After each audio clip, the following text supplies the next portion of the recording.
Okay guys, we're back again, and now we're going to dig a little bit deeper into maps, and this time we're going to use a United States map. Okay, and we're going to also look at some case studies, some projects that Mike Worth-Art has done where we've really taken advantage of maps and why we did them. So what we're going to do to sort of get started first is I showed in the last video how we would go to Wikimedia Commons to download SVG maps. The greatest thing about these maps is that they are vector. You can make them any size, and you also have control over the specific territories. So you can see as I roll over, each state is highlighted, right? And I can even sort of see, like for example, I roll over Michigan, and you can see the Upper Peninsula and this small little area here are highlighted accurately, which is really great. So this is a great place to start when you have to do a map project. You know, there's no inaccuracy from translation from one to the other, but we are using a different kind of projection here. I believe that this is a Mercator conical projection. I might be wrong on this, forgive me, but as you can see, the difference is in our first map, which was a cylindrical, a Miller cylindrical, we don't have that straight line at the top of the United States.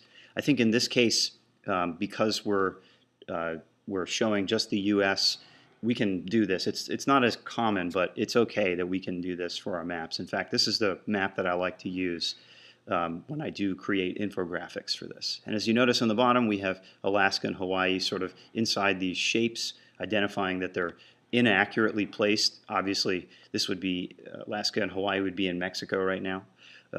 So that is something that we sort of have to take into account. Okay, so with this kind of map, we can sort of analyze different kinds of maps that we've seen in the past.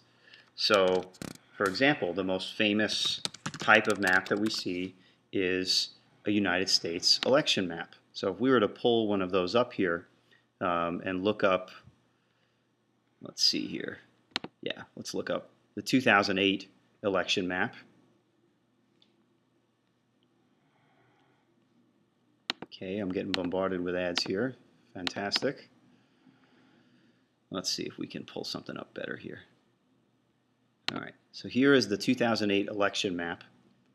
And as you can see, the most common thing here is we're seeing colors used in an effective way. So color is a very important thing to use in maps, and identifying a color structure or color system is really important. So as you can see here, in the US we have a two-party system. Blue is Democrat, red is Republican. So you can see that these are the states that went for John McCain and then candidate Senator Obama, okay, at the time. And it's essentially the same map as what we're using here. Now the beauty of the SVG map is that we can, let me take this here for a second and bring it into our space, is that we can recreate this map in our space, because with SVGs, all we need to do is click on a particular state, and then it will either change color or do what we want to it stylistically. So as you can see, I can grab all the states. I'm doing a group selection by clicking and holding the Shift key at the same time, and I can grab all the states that President Obama won in the 2008 election, and then instantly, all at once, we're going to change these to blue and then do the same thing for John McCain.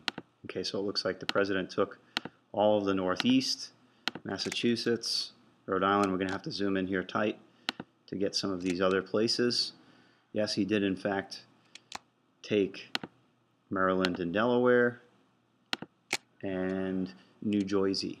Okay, so what we can do here now is we can use the eyedropper and we can grab that color. Okay, so you now can see, kablam, we have now showing all the states that the president took.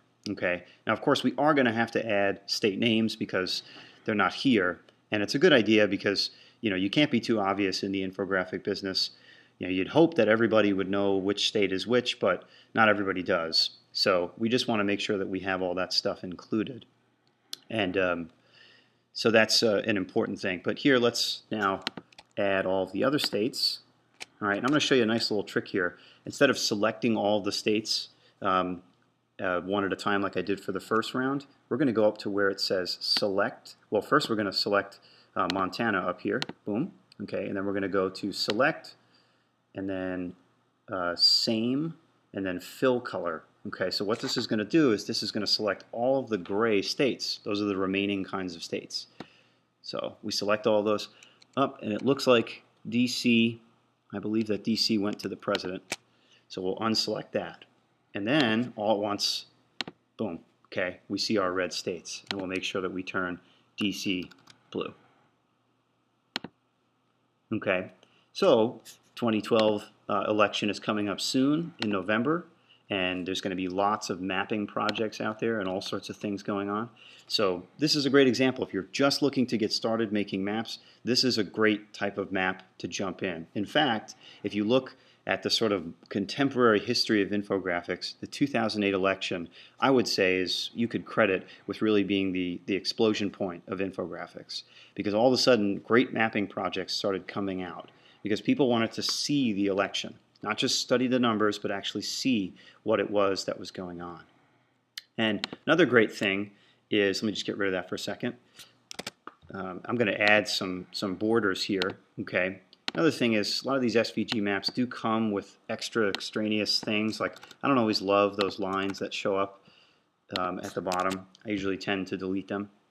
But I'm going to add a white border to the outline. You can see here now we have really strong borders that identify all of the different states in their different places. So this is a fantastic way to sort of talk about, you know, a narrative story here, a data narrative, which is the election, right? We can see how those things get broken down. So we're just going to take an exploration moment here, and we're going to look at historic election maps. And this is something that I've always found fascinating. Let's see. Oh, the 270 to Win website may have it. This was a website that came out during the 2008 election. Yeah, okay, cool. And you can see these are the different, well, this is the current map. This is sort of showing what the current map is looking like. Let me zoom that so you can see. All right, you can see that there is quite a few toss-up states, but there are states that are sort of already polling to show that either the president or former Governor Mitt Romney may have, in fact, clinched those particular states. North Carolina is there. That's my state. It's where the convention's held. But if you notice here, it says select year. And we can go back in time. And this is like really fascinating. So you can see here, this is showing all the states like we just drew on our map. And you can see here that Nebraska is purple, right? It's sort of showing that like the state went, had a good mixture. All right, 2004, right? You can see the election between John Kerry and former President George W. Bush. The 2000 election, right? A little bit of a different looking playing field. 1996, right? Clinton, 92. Okay, and all the way back in time. All right, look at that. 1984. Oh my gosh. Ronald Reagan sweeping.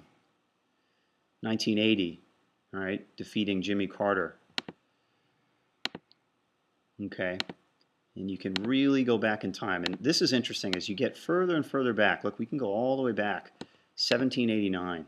Look at this. Right, the rest of the map is sort of just taupe color, and the country is not yet expanded to the west. So seeing this in context is very interesting because you get to see the history of the nation sort of unfold in these different breakdowns. All right, so look at these different elections sort of opening up. And notice we got a lot more colors. Back then we didn't have a two-party system, so things were much more open to other candidates. So look at this here. You can see John Adams, right, not taking all of the states or the majority of them, but still showing a higher count in the Electoral College, right? Look at sort of Aaron Burr, right? You know what he's famous for. So you can see these different sort of things opening up and different candidates running from different parties at different moments. So this is a very interesting way to approach mapping, right? To sort of think about an election, the history of our elections through a map. So right here, maps are telling stories. They allow us to see something as it unfolds. So I promised a case study. So what we're going to do is we're going to go over to Mike Werthart, and I'm going to show you some of the maps. As you can see, I got a lot of maps on my page here that deal with different things. And one of my favorite projects to work on a map is this, the history of the U.S. flag. And let's zoom this in here. Okay. What I want you to see is this is the same map that I showed you before.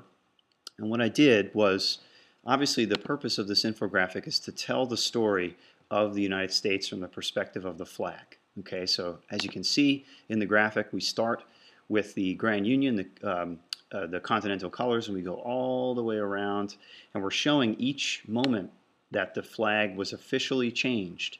Right? And you can see even here in the time of the Civil War, right? They never removed stars, right? They kept them still a part of the Union and all the way back around. But map-wise, you can see that I wanted to show really the sort of the history of the nation. Now you can argue that it could be confusing because we do have red and blue on here, and those mean things very differently today.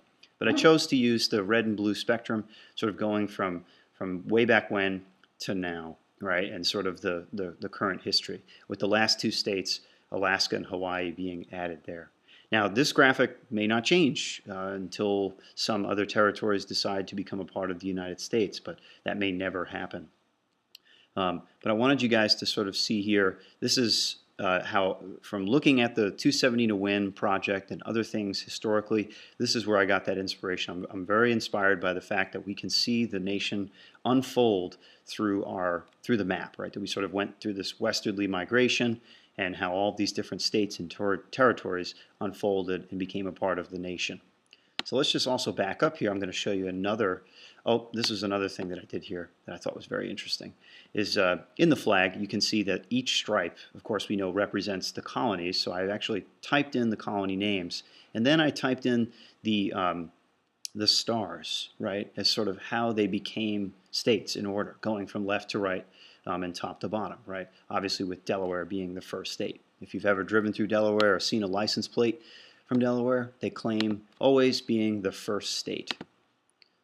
Okay, so let's take a look at something though that map-wise, that was a lot of fun, this project, that wasn't first a map, but then became a map based on data.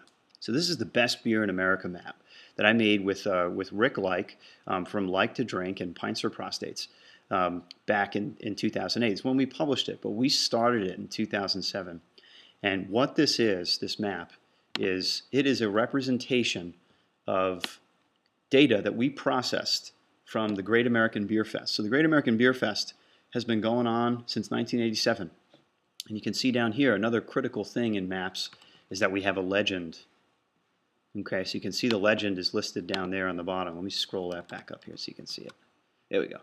Okay, and we have a color system that shows most to least.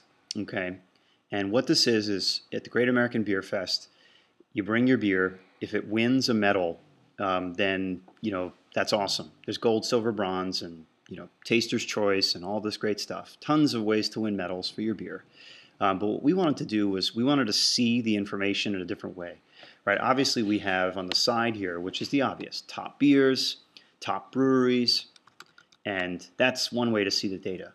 But what we found is that we looked up where all the breweries were from, and we thought, hey, let's think about here really where the best beer comes from. Now, of course, there's breweries that are located in one state but are really from another state originally, so there's lots of ways to sort of argue the point. But as you can see, we figured out where all of the different states were located, all the breweries were located in each state, and this is the representation of it. So I like to do this little sort of thing here, and this sort of tests my color system. It's called the squint test. And what you do is you squint your eyes and you look at a design through your eyelashes. And what happens when you do that is elements that are really strong, that have great contrast and great hierarchy in terms of visualization, really still pop out, right? They really pop off the page. You're not bothered by some of the sort of mid-level or low-level strength items. So if you do that, you can see instantly that we're seeing California, Colorado, Wisconsin, Texas, Oregon, Washington, Missouri, Pennsylvania, New York, some of the other ones. It starts to fade from there. But those items are really popping off the page. So we wanted that to be there. Now, one of the things that we learned in making this map is that, of course, people love beer. They love to learn and geek out about beer. but that people have state love. State love is a huge thing in terms of appeal for infographics. So all my marketing folks out there, that's something to write down, is state love, right? When you make a map and you're talking about something with data, people are instantly going to look for their state, okay? So I am originally a New Yorker. New Yorker, I should sort of talk with my original accent, but now I live in North Carolina, so I'm sort of connected to those two states. So I'm looking and I'm really happy because New York is representing, right? We've got 98 medals. This is as of 2008, of course. It's gone up. In North Carolina, not so much. We're in a very low tier with 18. And then also, you look at West Virginia, and they got nothing, right? North Dakota, 1 medal. Oklahoma, there's some low-end states there that are not really representing. So state love, right? People connect to that instantly, and they're like, ooh, how's my state doing? And then maybe, they have a rivalry with another state, and they're like, oh, we're beating them. So I know people in Oregon and Washington, Seattle and Portland people are constantly sort of, with each other because the rest of the nation seems to get both cities mixed up. And you can see Oregon is clearly in the lead with 170 medals as of 2008. So our color system showing intensity, right? You could call this a heat map or an intensity map where we've plotted the data, relates to the color spectrum that we have in our legend. So obviously a map does need a legend. We did have to identify the states. In this case, we went and we used the full names. You can use the abbreviations if you wish, but even so, some people get mixed up with the A's, right? They get Arkansas, Alaska, those things mixed up, okay? So it's something to just be really wary of, right, to understand people's literacy and aptitude. But here, again, state love. It's that great entrance point that comes in. So we added a little bit of a 3D texture to the map. You can see that it's sort of raised off.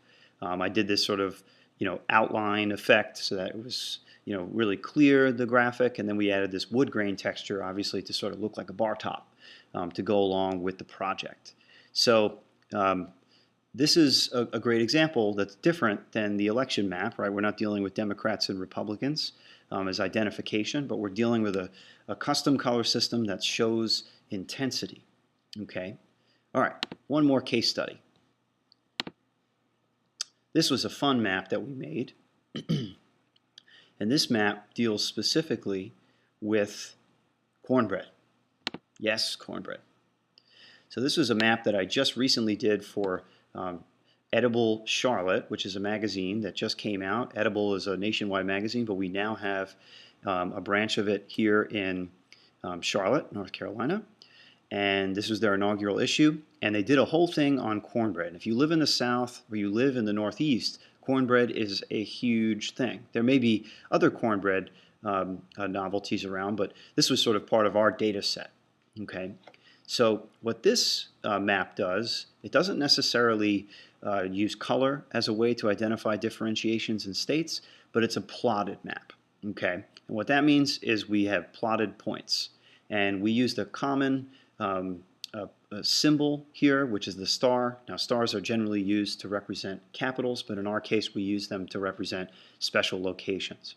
So you can see here, this is the United States of cornbread. We have mapped all of the different types of cornbread, and we've even got some that go off the map, right? You can see, obviously, Arkansas didn't make the map because of proximity, but we point to it, right? We talk about Ozark corn pones, and tortillas coming from Mexico, arepas coming from Venezuela, maki roti from India, and polenta, of course, from northern Italy. But these are different areas where cornbread types are from, right? And we're using this little sort of, blocky speech bubble or blocky pop-out or breakout bubble. And then inside is an icon that we use to represent either the shape of the item or if it's cooked in a specific type of pan, right? That's the thing that sort of differentiates different types of maps, okay? So this is the last case study that I want to show you guys, but it shows you different approaches to maps. Now, in the next tutorial, I'm going to show you some visual techniques and things that you can do to really spice up maps. And you can see here I've added a cornbread texture actually to the map itself. Haha. And then in the background, I used a watercolor, a nice wash, just to sort of give it a soft and creative, artistic feel. So you can stay tuned, and we're going to talk about some nice visual effects and treatments for maps coming up. Hope you enjoyed it.